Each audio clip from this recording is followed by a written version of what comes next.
Hi, everybody. My name's Jason. I'm Caden. I'm Jaden. And we are the Yahuwah and the Torah channel. And we thank you guys very, very much for hanging out with us. It is one of these times that we are getting really busy in life. And so we don't get a lot of this morning series. But today we are, and hopefully tomorrow. And we shall see what it happens for us this week. And our apologies for missing a lot of these because we don't get our devotions in when we don't get our devotions in with you guys as well. Gentlemen, how you guys doing? Good. How's everything? Good. It's the first day. Any big plans? No. Today I was supposed to be a dog bath day, but it's kind of not Yeah. looking so hot. Yeah, it's looking really grim out there. So yeah, definitely not a dog bath day so far. We shall see what happens. Okay, guys, this is Yah Scriptures. This is the greatest English translation you'll find anywhere. It is a 103 books. It is 14.5 font. It is a little under 1.4 million words, and it has the name of our Creator and the name of His Son completely restored so that we have not been deceived anymore. And so we actually have this, and on the back of the book is the name of the Son of the Most High. His name is Yahushua. And for every scriptures that we are able to get sold and into your guys' hands, we're also able to get one full scriptures into our brothers and sisters in chains.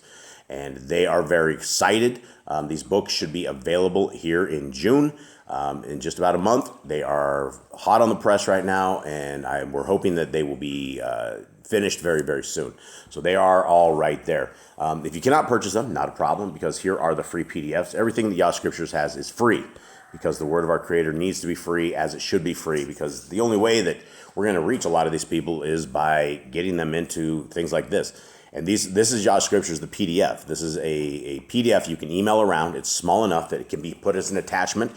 You can also email the Apocrypha. Both of these are available right here. The exact same thing that is in our giant book is available right here, as well as the eSword modules. If you guys would like the eSword modules for this, they work for PC, they work for Mac, and they also work for Android. And so there's two different versions right here, and they're all available free of charge. Now, the last thing I'd like to speak on is this. These are the Amazon books. These Amazon books are pretty cool because they are smaller stories. They're smaller stories from the Apocrypha. A lot of people will never, ever get a full Yah Scriptures, and some people, especially the prisoners, would love to read books like this. I'm still trying to find anyone that wants to do a donation into some prisons so that we can get Traditions of Men, like a case of them delivered into the prisons. And so we have all the contacts for all the people there, and hopefully at some point somebody will roll along and want to help us out. And that is what Yah Scriptures is about. It is about feeding Yah's sheep. Okay, we are heading into the MELAKIM first MELAKIM, which is Kings, chapter 14. Somebody break down where and what exactly has happened to this point. Anybody? All right, so Solomon became king. His son Rehoboam took over after Solomon became evil king. Yahuwah told him he was going to rip the king away from him. That he was only going to let him have one tribe, Yahudah, and the rest of the tribes would go to another man. And he gave that to a man named Jeroboam. And we're about to learn about him today. But Rehoboam is a very wicked person. He listens to his evil friends instead of listening to his wise old advisors. And so evil things start happening to him, and he is worse than his father was. And we can see the downfall beginning of Yisrael. Yeah, and the downfall actually started, it started back in the days of Moshe, and then it also continued on through the days of Joshua. Well, it kind of had a restoration point around David at the time.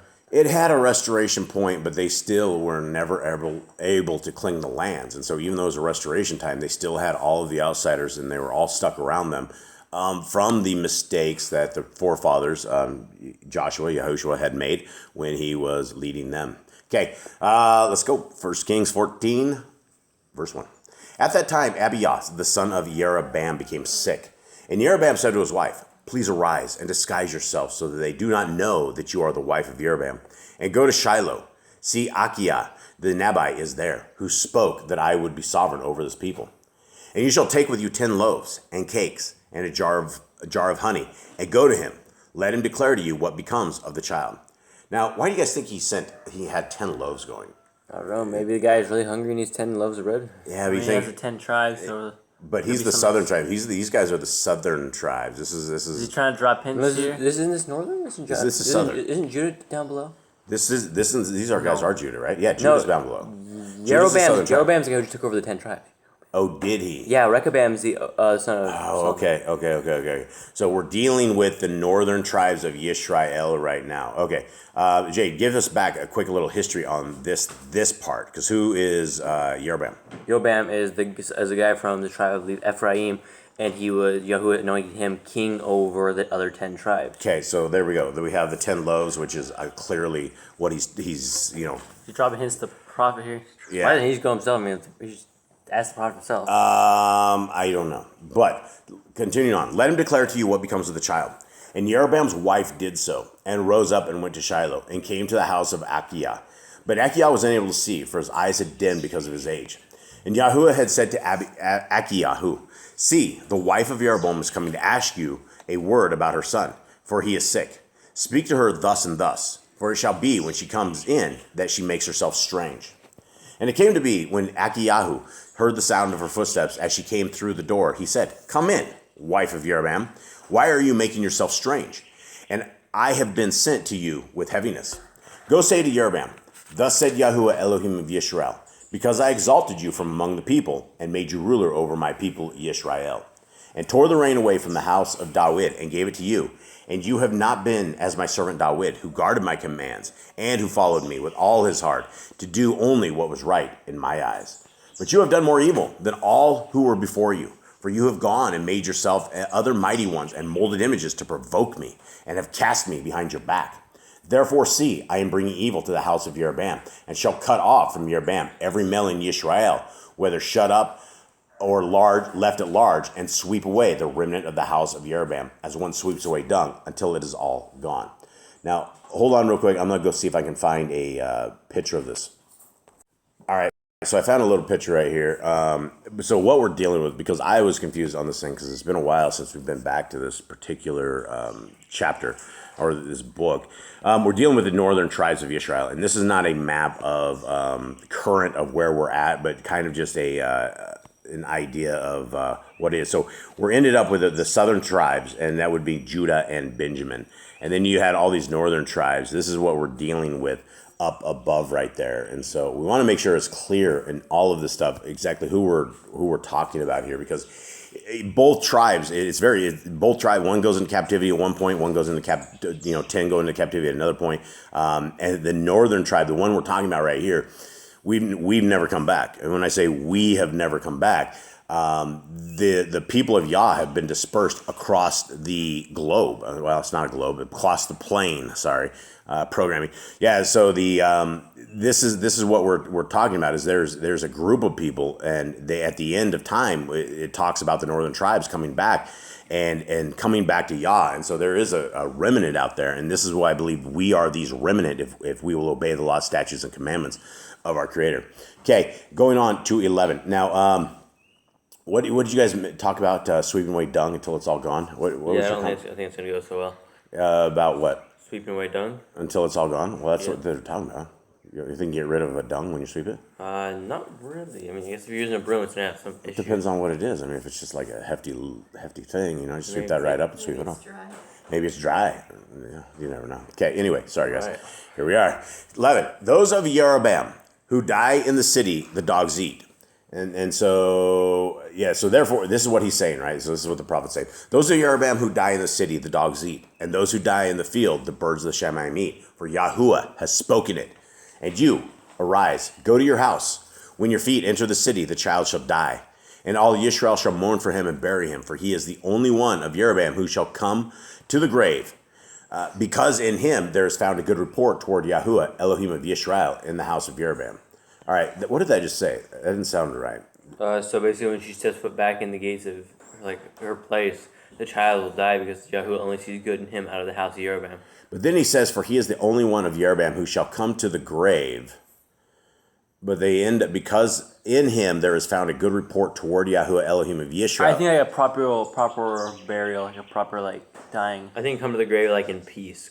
Oh, in one piece? Yeah, or in peace, or He's the only one of Jeroboam who shall come to the grave. Oh, right, because the rest of him, right. Okay, because verse 11. Gets, painful deaths. Yeah, verse 11 says the dogs eat it. And so if your dogs are eating it, they're going to take off with all your bones and things. Okay, that's what we're talking about there. So this is curses that we're dealing with here. 14. And Yahuwah shall raise up for himself a sovereign over Yisrael, who cuts off the house of Jeroboam, this day and even now. And Yahuwah shall smite Yisrael as a reed is shaken in the water, and shall pluck Yisrael from this good land which he gave to their fathers, and shall scatter them beyond the river, because they made their Asherim, provoking Yahuwah. And he shall give Yisrael up, because of the sins of Jeroboam, who sinned and who made Yisrael sin. And the wife of Jeroboam rose up and went and came to Tirzah. When she came to the threshold of the house, the child died. And they buried him, and all Yisrael lamented for him according to the word of Yahuwah, which he spoke through his servant Achiyahu the Nabai. It's a lot different than the days we're in right now, right? You pick up the phone and you call home and say, hey, this kid's going to die. But she had to like take this, it's a curse, the news of a curse, right? That her kid is going to die. And she had to walk back knowing that the second she stepped back. Now, do you think that she delayed in her trek back because she knew that when she stepped back in the city, the kid would die? Hold on, guys. Sorry. All right. Sorry about that, guys. Continuing on. What do you guys think? I don't know. I don't know if she'd like want to like delay it or if she'd want to get it over with. I guess it would depend on the person. Do you think she rushed back to see if maybe the kid would be alive if she went faster? Maybe, I don't know, maybe she thought maybe it was like a time thing, so if she went back faster, it didn't die as fast. But, I mean, the second she entered into her little Yisrael or whatever, she lost a child, so I don't think it mattered how long it took her, how fast she went, she was still going to lose a child no matter what. Yeah, I was just wondering what she was thinking, though. Okay, 19. And the rest of the acts of Jeroboam, how he fought and how he reigned, see, they are written in the book of the annals of the sovereigns of Yisrael. And the days that Jeroboam reigned was 22 years. So he slept with his fathers, and Nadab, his son, reigned in his place. Meanwhile, Rehoboam, son of Shlomo, reigned in Yehuda. There we go. There is our southern tribe. This is the days of our lives with our split kingdoms here. Rehoboam was 41 years old when he became sovereign, and he reigned 17 years in Jerusalem, the city which Yahuwah had chosen out of all the tribes of Israel to put his name there. And his mother's name was Naamah, the Ammonitess. And Yahudah did evil in the eyes of Yahuwah, and they provoked him to jealousy with their sins which they committed, more than all that their fathers had done. For they also built for themselves high places and pillars and Asherim on every high hill. All right, we're so sorry, guys. It's like, I don't know, these dogs, they hear something out there in the middle of the jungle, and so they go off. Okay, so let's go over this. Where were we at on this whole thing, right? We're in the middle of reading one of them. I think it was 21. I think it's 23. I think we were on 23. For they also built for themselves high places and pillars and Asherim on every high hill and under every green tree. So this is every bad thing that they did, right? So it says they built for themselves high places and pillars and Asherim on every high hill and under every green tree. And that's a lot. That's a lot, right? Because this is what a lot of these people are like, when they say like Mother Nature or things like that, that's a goddess. And so they, it's one of their goddesses. And so these people would put stuff under green trees, and there's things inside of Jeremiah that talk about the green trees and how we shouldn't like celebrate the green trees, how we shouldn't do any of this kind of stuff. But it sounds like they really, really went astray. And then every single high hill, it sounds like for whatever reason, they like to worship on a high hill with this Asherim, and this is what they did. And so they really botched everything here. 24. And there were also cult prostitutes in the land. They did according to all the abominations of the Gentiles which Yahuwah dispossessed before the children of Israel. And yeah, in a holy land, in a land of our Creator, you're not going to have hookers. You're not going to have people like this. You're not going to have prostitutes that are out there doing this kind of stuff, because that would be adultery. You would be pulled outside the city gates and killed. They would pick up rocks and kill you off for that. So 25. And it came to be in the 5th year of sovereign Rehoboam that Shishak, sovereign of Mitzrayim, came up against Jerusalem.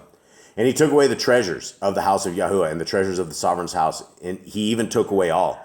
And he took away all the shields of gold which Shalom had made. And sovereign Rehoboam made shields of bronze to replace them, and trusted them into the hands of the chiefs of the guard, who guarded the entrance of the sovereign's house.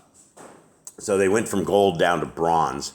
Definitely a different thing. Yeah, it didn't last long either. The people, like the house of Yahuwah, Solomon was saying we should always pray towards that, and that would be like a great place, but it didn't last long. It's already getting destroyed. Like one king down, and it's already begun. Yep. And so in the book of Josephus, it talks about that actually back in the day, they had a metal that they thought was better than gold, which was a bronze and gold mix. And that is what everybody was, it was really, really expensive. That was that's what they really liked. And so it's interesting, though, the bronze, I always thought bronze was obviously much cheaper than gold, but they probably, it's still probably going to stop, whatever's happening that's trying to get through that. All right, 28. And it came to be whenever the sovereign went into the house of Yahuwah, the guards would bring them in, then take them back into the guard room. And the rest of the acts of Rehoboam and all that he did, are they not written in the book of annals of the sovereigns of Yahudah? And there was fighting between Rehoboam and Jeroboam all the days. So Rehoboam slept with his fathers and was buried with his fathers in the city of David. And the name of his mother was Naamah, the Ammonitess. And Aviam, his son, reigned in his place. All right. So here we are, right? It is, it's game over for Israel. So it's getting worse, and you can see what happens when you don't teach your children Torah. When you teach them other things, it just continues on for generations. Now there's this generational curse with David's children. Yeah, there's generational curses everywhere, both northern and southern, and everybody's doing what they want in their own eyes, and nobody remembers the days of old. Nobody remembers the days when the calf was ground into gold because they had done these things. Now it's just commonplace. And that's the thing is Yahuwah loves his land. He loves Yisrael, the land of Yisrael. That's something special to him. And none of these things were supposed to be there. You're not supposed to murder in his land. You're not supposed to have abortions. You're not supposed to worship other Elohim. All of that is an abomination to him. And one day he will send his son back, and all of this trashy stuff that's all around, they're going to clear this stuff up and clear the lands, and it's going to be a much better place than what it is now. Okay, everybody. Yep. Have All a right. good day. Shalom. All right. Shalom.